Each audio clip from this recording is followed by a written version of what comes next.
এই পর্বে আমরা কথা বলবো ওয়েব অ্যানালিটিক্সের যে কাজগুলো রয়েছে স্টেপ বাই স্টেপ কোন কাজটার পরে কোন কাজটা করব সেই বিষয়ে। মনে করুন আপনার কাছে যদি একটা ক্লায়েন্ট আসে, এই ক্লায়েন্টের কাজটা কোথা থেকে শুরু করবেন এবং কোনটার পরে কোনটা করবেন। সর্বপ্রথম আপনার কাজ হলো ক্লায়েন্টের যে ওয়েবসাইটটা রয়েছে বা বিজনেসটা রয়েছে, ওটার যে গোল রয়েছে ওই গোলটা খুঁজে বের করা। সে আসলে ওয়েবসাইট দিয়ে কী করতে চায়, এখানে তার উদ্দেশ্যটা কী। মনে করুন এই যে এখানে আমার সামনে একটি ওয়েবসাইট ওপেন করা আছে, এটা হচ্ছে একটি home cleaning service business website, অর্থাৎ এটা একটা সার্ভিস বেসড ওয়েবসাইট। এখন এই ক্লায়েন্ট আসলে এই ওয়েবসাইট দ্বারা কি চায়, মূলত এখানে তার উদ্দেশ্য হলো এই ওয়েবসাইটের মাধ্যমে সে যেন একটা লিড পায়, এরকম একটা মানুষের লিড যার আসলে ক্লিনিং সার্ভিসটা প্রয়োজন। এই যে দেখেন এখানে কন্ট্যাক্ট ফর্ম দেওয়া আছে, এখানে একটা গেটে কোটো একটা বাটন দেওয়া আছে। এই ফর্মের মাধ্যমে একটা ক্লায়েন্ট এসে বা তার যে টার্গেটেড অডিয়েন্স আছে তারা এসে এই ফর্মটা পূরণ করবে। দেন হচ্ছে ওই ক্লায়েন্টের সাথে তারা সরাসরি কথা বলবে, কথা বলে তার যে ক্লিনিং সার্ভিস বিজনেসটা আছে এইটা তার কাছে সেল দেওয়ার ট্রাই করবে। এইটা হচ্ছে এক ধরনের গোল, অর্থাৎ এই বিজনেস থেকে তার গোল হচ্ছে লিড কালেক্ট করা।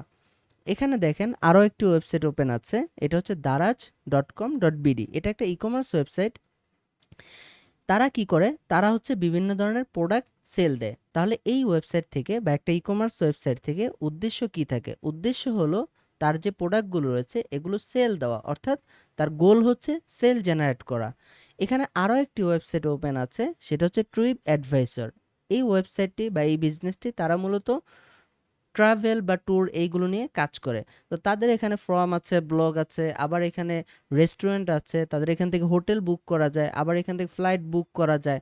এই বিষয়গুলো নিয়ে হচ্ছে তারা কাজ করে। তাহলে এখানে তাদের গোলটা কি, এখানে কিন্তু তাদের গোলটা মাল্টিপল জিনিস নিয়ে কাজ করে।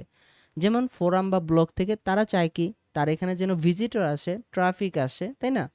তো তাহলে এখান থেকে তাদের একটা গোল হলো ট্রাফিক পাওয়া বা ভিজিটর আনা তাদের ব্লগে, এবং ওই ট্রাফিকগুলো যেন এখান থেকে রেস্টুরেন্ট বুক করে বা ফ্লাইট বুক করে বা হচ্ছে হোটেল বুক করে, এই বিষয়গুলো হচ্ছে তাদের গোল।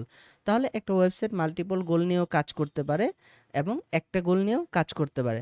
তাহলে মূলত বিভিন্ন বিজনেসের বিভিন্ন ধরনের গোল হয়ে থাকে, কারো হচ্ছে লিড কালেক্ট করা, কারো হচ্ছে সেল জেনারেট করা, কারো হচ্ছে তার ওয়েবসাইটে ট্রাফিক আনা, কারো হচ্ছে এই যে ফ্লাইট, রেস্টুরেন্ট, যে কোনো ধরনের বুকিং নেওয়া। এখন আপনার প্রথম কাজ হচ্ছে কোন ওয়েবসাইটের বা কোন বিজনেসের কি গোল, মেইন গোলটা কি, সে আসলে কি চায় ওই জিনিসটা ডিফাইন করা।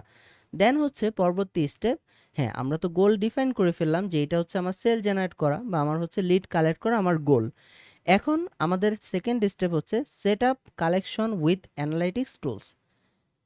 এই যে একটা ওয়েবসাইটের এই যে ভিজিটর বিহেভিয়র বা বিভিন্ন ধরনের অ্যাকশন বা তারা কোথায় ক্লিক করতেছে বা তারা কি আসলে ফর্ম ফিল আপ করতেছে নাকি করতেছে না, বা এই যে একটা ই কমার্স ওয়েবসাইটে তারা কি করতেছে, এই বিষয়গুলো বিভিন্ন অ্যাক্টিভিটিস এগুলো হচ্ছে বিভিন্ন টুলসের মাধ্যমে ট্র্যাক করা। তো আমাদের সেকেন্ড স্টেপ হচ্ছে ওই টুলসগুলোকে ইনস্টল করা এবং যেই ট্র্যাকিং কোডগুলো আছে এগুলো খুব ভালোভাবে ইমপ্লিমেন্ট করা, যেন আমরা বুঝতে পারি এই ওয়েবসাইটে এসে একটা ভিজিটর আসলে কোথায় কোথায় ক্লিক করতেছে, কোন পেজগুলো ভিজিট করতেছে।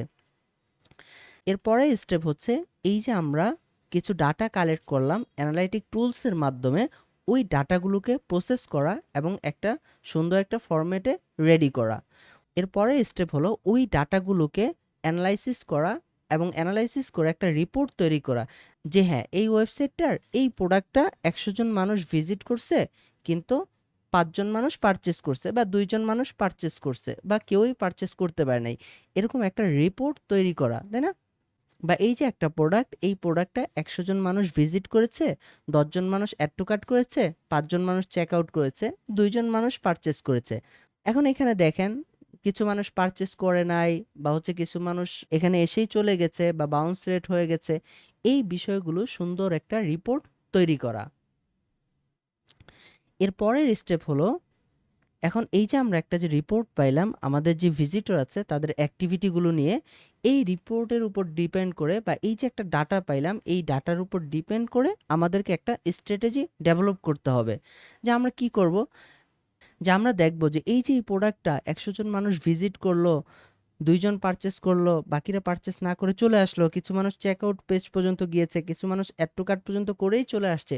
এই কারণটা কেন হচ্ছে, হতে পারে এই পেজটা বেশি স্লো, মানুষ আসলে ভিজিট করতে পারে না, অথবা হতে পারে কেউ অ্যাড টু কার্ট বাটনটা খুঁজে পায় না, অথবা অন্য যেকোনো একটা কারণ হইতে পারে, অথবা অন্য কোনো একটা ইস্যু আছে যে সাবস্ক্রিপশন করবে বা সাবস্ক্রাইব করবে, ওই জিনিসটা কাজ করতেছে না, একটা বাটন কাজ করতেছে না, বা হচ্ছে ডিজাইনটা সুন্দর হয় নাই, মানুষ দেখেই চলে যাচ্ছে, বা হচ্ছে এখানে যে কনটেন্ট আছে এই কনটেন্টটা আসলে এটা রিলেটেড হয় নাই, বা খুব ভালোভাবে এটার ডিটেলসগুলো ফুটানো হয় নাই। তো মানুষ কি করতেছে, আসতেছে, সে যেটা খোঁজ করতেছে ওই জিনিসটা সেখানে পাচ্ছে না, সে চলে যাচ্ছে। তাহলে এই যে আমরা একটা রিপোর্ট পেয়েছি, এই রিপোর্টটাকে আরও ভালোভাবে ডিপলি অ্যানালাইসিস করে আমরা একটা অ্যাডভান্স স্ট্র্যাটেজি তৈরি করব।